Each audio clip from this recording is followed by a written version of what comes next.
Hi and welcome to another narration presented by yours truly, Cryptids Roost. Please be so kind as to throat punch the like button and smack the ass of the subscription button as well. And remember to chokehold that notification bell and then select all. That way you'll receive all notifications each time I upload a new video. And by subscribing, you will also be the first to see all of our new spooky creepypasta stories. I would like to reach out and say a huge thank you to those of you who have been supporting Cryptids Roost financially with your sponsorship. We pray the good Lord replenishes you abundantly, and to those of you who will, later on. We pray the good Lord bless you as you do so. And also a huge thank you to everyone for always supporting the channel with your likes, comments and shares as well. It is all very much appreciated. God bless you all. And now let's just take a moment's silence for all the haters. That'll do. You should see an info card pop up during the duration of the video, top right corner. Each of these info cards will direct you to the playlist for that author of the stories in the video, and will show you other stories from the same author that you may also enjoy. Also, be sure to check out the end screen at the end of the video. This will direct you to two videos.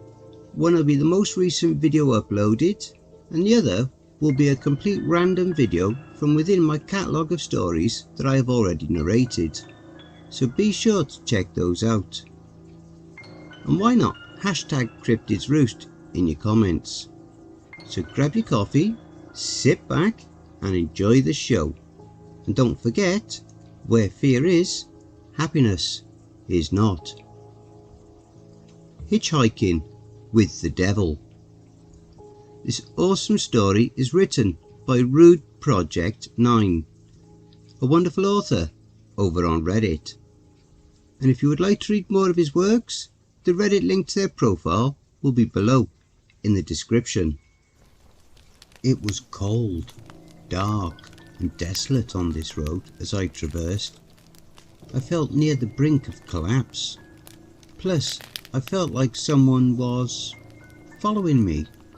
But I was determined to keep going. A situation like this would probably kill someone else's spirit, but not mine. I suppose I got that from myself, because I certainly did not get it from either of my parents. My dad walked out on me when I was 2 years old, and my mom had been a drug addict ever since. I had to learn to hold my own from an incredibly young age. So why would this be any different? I heard a rustle in the leaves a few meters behind me. I sped up my pace. I was walking on a road with barely any cars passing by, and if I was going to get mugged, kidnapped or murdered, no one would see it, and this would be the end of my story. Damn it, what was I going to do? The road ahead of me resembled a snake, winding and twisting, no one in sight. I was so nervous. Who was behind me? Was I being paranoid? When I started feeling this anxious, I usually started chewing the inside of my lip. I felt a trickle of blood run down my chin. The whole reason I was on this darn road was to get away from that toxic environment. It was weighing me down. I had dreams bigger than where I was from. I made drawings, and ever since I was little, it was how I escaped from my harsh reality. I was a loner. No friends, no girlfriend. If I died out here, no one would remember me. The crazy thing is, I was fine with being alone. All I knew is I needed to get to Los Angeles. That's why I was walking down this empty, forgotten road. The sounds I thought I was imagining kept getting closer. Okay, now I knew my mind wasn't playing tricks on me. I kept my eyes forward and kept trekking on. I was breathing hard. partially from tiredness and the other from nervousness. I didn't know where the next gas station or rest stop or anything would be. They made this road for driving, not walking, so everything would be spaced out apart accordingly. I saw a light coming from behind me. This could be my salvation. I stuck my thumb out. I trusted no one, but it was better than dying alone on a road where I wouldn't be found for days. The car slowed and stopped right next to me. I looked inside and saw a shaggy and unkempt man. He had a beard with particles of food stuck in it. "Hey partner, you need some help there?" He leaned forward, staring at me with his one good eye. I'd rather die than get in a car with this idiot. I'd changed my mind. Whatever was following me could get me. "Nah man, I'm good." The unkempt man looked at me up and down. "You sure, pal? Look at what you're wearing. You seem like a lost cause out here. We're the same, me and you. Gotta stick together. Them rich folks don't give a damn about folks like us." I glanced at my clothes. I came from a trailer park and I couldn't afford great clothes growing up. I cared little about being fashionable at this point. I presume he deduced that from my appearance. "Look man, beat it before I report you to the authorities or something." I was bluffing. My phone died an hour ago. But I held a stone cold gaze with him. I had scuffles with far worse than him back at my trailer park. He scoffed and zoomed off, leaving me behind to face whatever fate awaited me. The bushes kept rustling, this time closer than before. I sped up, huffing and puffing as I shuffled along the road. I kept this going for about 15 minutes before I heard another car pulling up behind me. It slowed by the sounds of it. I swallowed, and it felt like there was a lump in my throat now. What if that was the backup for whoever was following me? I decided I would face whatever was behind me in that car. I turned around and saw a black Cadillac CT6. The windows were tinted all black, so I couldn't see inside. I walked up. The windows slowly rolled down. Behind them remained a gentleman with an all-white suit, with a red dress shirt underneath and a black tie. He had black buttons across the cuffs and a black Rolex. He wore Cartier shades. I only knew that because the name was on the side of the frames. "Hello, young man. What is a fellow like you doing out here? Surely I can be of some assistance. Just point me in the direction you're headed." He smiled. This guy looked like the exact person I envisioned my dad to be like. Too bad I had no frame of reference. He was a deadbeat. But as a kid I would dream of my dad being a suave guy driving around in expensive cars, wearing nice business suits and taking me on joyrides with him. I considered this for a second. This guy had an extraordinarily nice car, and his suit was clean and pressed. He was the total opposite of the previous guy. I was in no position to refuse. I would die out here if I didn't find a way out of this situation. Plus, there seemed to be some stranger, or strangers, following me. "Sure, man. Look, I'm just trying to get to the closest rest stop or gas station.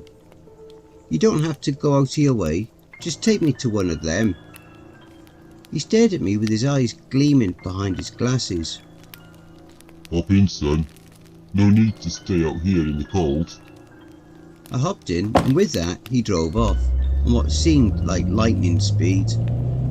"Tell me about yourself. Any dreams or aspirations? We all have something that drives us," he queried. Well, I'm an artist. That's what I love to do," I replied matter-of-factly. I was wondering in my head why he was asking this. Still, it did feel nice to have someone be interested in my passion. My father was never around to even care about what I amounted to. I bet he didn't even care if I lived or died. Fascinating. You know, I was once like you. I wanted very much to be something of an artist myself. I wanted to create. However, my father did not like that one bit. I stared ahead at the looming road. I then asked, "Why is that?" He took a minute as if reflecting on a painful memory. I suspect it's because I just was not good enough, he said with ferocity. I flinched. Now his demeanour was that of a totally different person. "Hey man, take it easy, I was just asking," I stammered. He chuckled. Just screwing with you, man. You don't have a sense of humour much, do you? I take it you're the lone wolf type. Never had many friends? Prefers to be by himself? I'm the same way. That's exactly why I made something of myself. He beamed.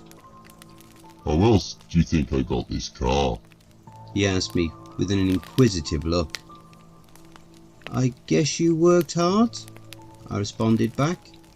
I didn't know what to think about this guy at this point. I just wanted to reach a rest stop. Correctamundo! I did it on my own. If I can, anyone can. He continued. Look, I see potential in you. I see myself. The hunger for more. He was starting to pick up with his tone and sound almost like a salesman. The funny thing is, I was starting to buy into his words. "Go on," I spoke. You said you're an artist, right? He said while keeping his eyes on the road. Mind if I see a drawing or two? I was curious where he was going with this. "Sure, I always keep my pad with me in my bag."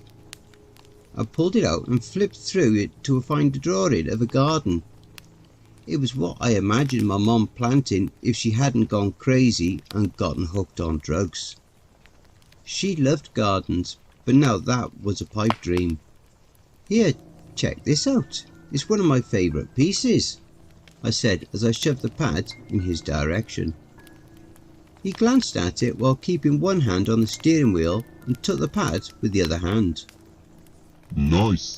That's talent. So what were you doing out here all alone? I don't mean to pry. I'm simply curious by nature. "I'm heading to Los Angeles. I didn't exactly have a plan of how to get there though. I'll admit that was a stupid move on my part." I thought back to the events that led me to walking down this roadway. How enraged I was at home, and how I couldn't stand being there a minute longer. I see, he said with a concerned tone. He narrowed his gaze on the road. I understand the path less travelled. It is a dark and weary path. Not many are made for its perils, he went on. I thought about how lonely I truly was, how my dad had left me and my mom wasn't there for me. Maybe this guy wasn't half bad. I can make you a sweet, sweet deal. Look, my name is Lucifer. My jaw dropped. This guy must be insane. I went from near admiration to bafflement. "Dude, what? Your parents named you Lucifer?" "Man, they must be some real nut jobs. No offence," I responded. I wasn't one to hold back my opinion, even with a stranger. He chuckled and smiled. None taken, though the big man might take offence to that. Me, I'm more laid back. I can offer you a ride to Los Angeles instead of this meaningless drop-off at a rest stop that will get you nowhere. But it comes at a price, he offered. "I don't have any money, man. Do you see what I'm wearing?" I retorted. What I need is more than mere mortal money. I need a piece of your soul. I can feel the essence of your love for art. You see, son, I take what people love the most from them in exchange for my services. That being me saving your life. I understand you want to make it in Hollywood. Don't worry, you won't. He chuckled. I'll bestow you with riches and make sure you are well off. But that talent of yours? You see, I simply must have it. He breathed in the frigid air deeply through his nose while saying this as if savouring the very thought of the idea. When I was younger, not much older than you are now, I tried to impress my father, Creator, whatever you humans call him these days. He goes by many names. I wanted simply to be like him. I had an affinity for creation just like him, and I wanted to be just like him. I wanted to create beings like him. He said no. I could only be by his side, and that was reserved for him. So now, I travel around searching for people like you.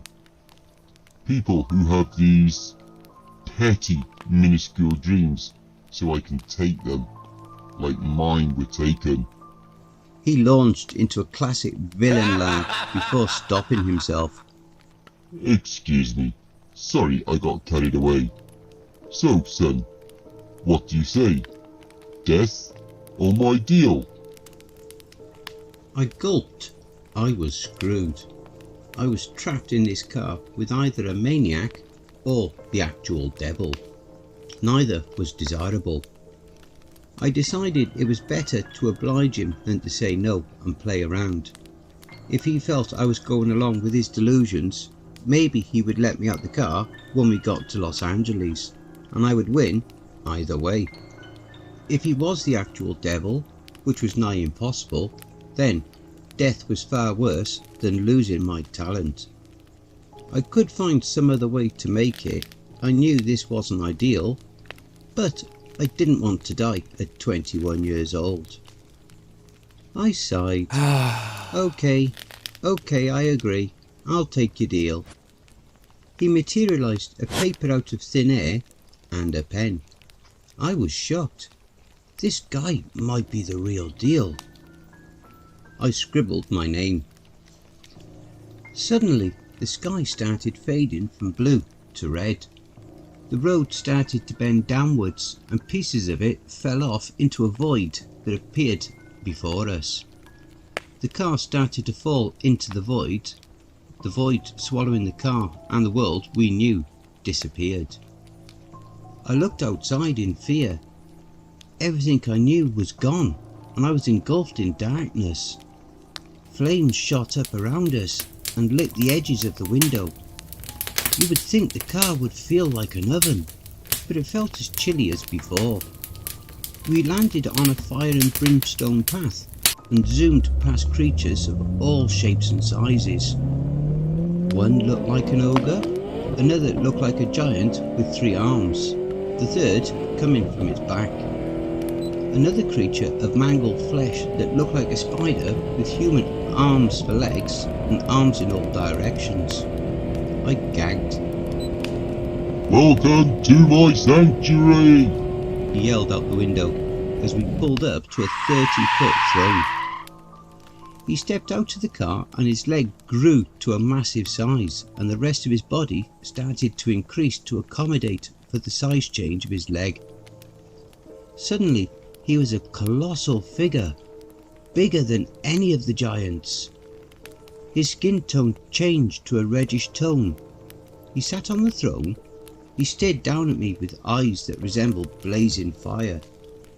I yelled out, "This is not Los Angeles! You lied! You did not keep up your end of the deal!"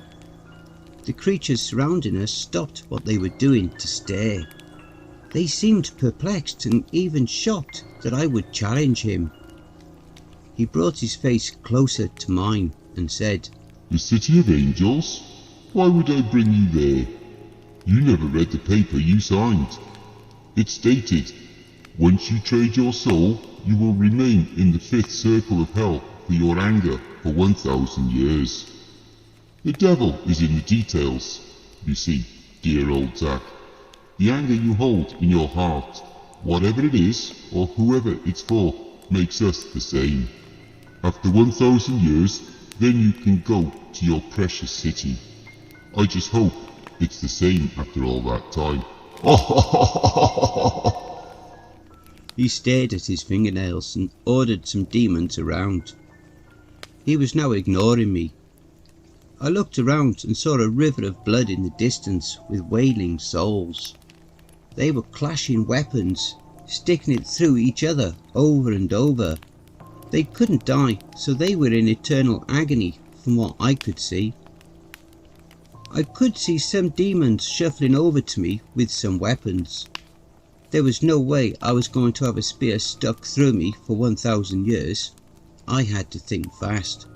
I had to outsmart the devil himself. I stammered as I produced an idea. I wasn't sure it would work, but I had to try. Mr. Lucifer, check me out real quick, man. If you're the world-renowned trickster, surely you're up for a proposal before I head off for my 1,000-year sentence, right? He raised an eyebrow. What is it? Don't think you'll ever get out of this. I searched my brain to come up with a convincing way to stop myself from being hauled off. I'm just saying, you want to be like your father. He'd give me a chance. He would hear me out. I guess he really is better than you. He started steaming out the ears. I am not my father, nor is he ever to be compared to me. I had to tone it down just a bit. I knew I could get to him if I tried just a little more. I'm not saying he's better than you, but if you let him one-up you in scenarios like this, then... I trailed off to let him wonder. He sat and pondered this for a second. Fine. What is your proposal? He muttered. I knew the best way to get out of this was a riddle. If he couldn't solve it, then he had no choice but to give me my freedom. I peered up at him. I need a handshake.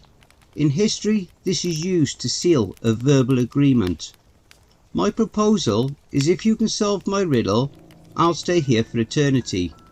If you cannot, my sentence is removed and I'm automatically sent to the safest place in Los Angeles. No loopholes, no tricks, on both ends. He grinned a sinister smile and stepped down, shrinking down to my size. He shook my hand. You have yourself a deal, son. No one has ever managed to outsmart me. He ushered a demon over who would be the moderator. You will tell your answer to your riddle to him.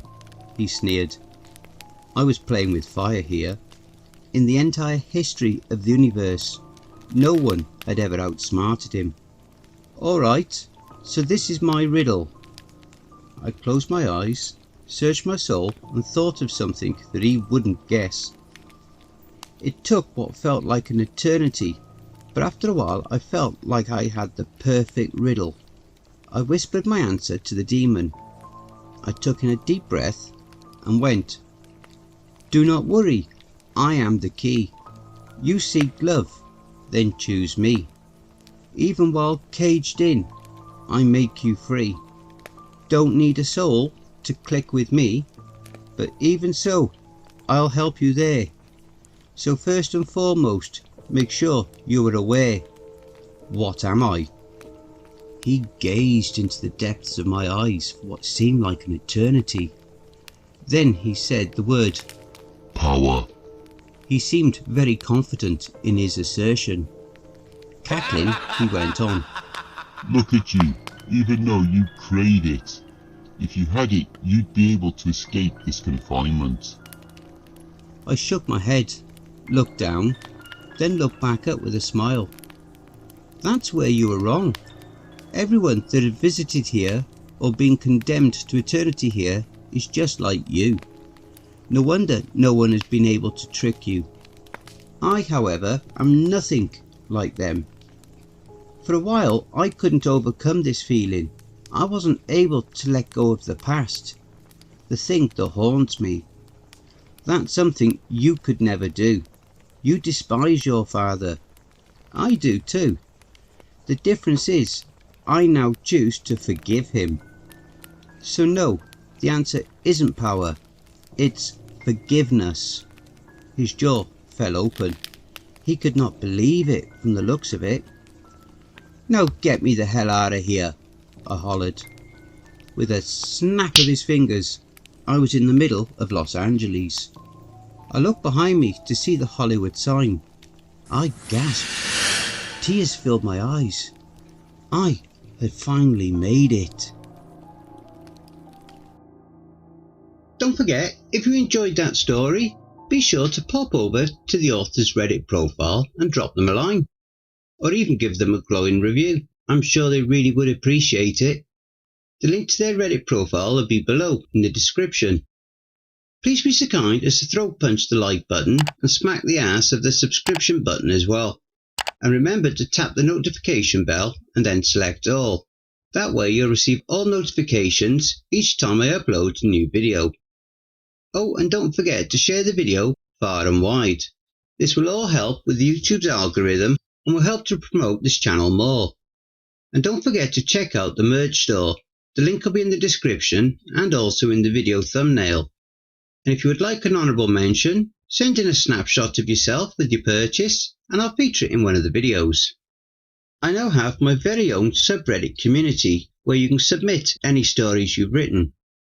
You can submit your stories or encounters either there or send them to cryptidsroost@gmail.com. If you wish to remain anonymous, that's fine with me. All the links are below. I also have a Facebook group, Twitter, Reddit, and you'll also find me on Discord.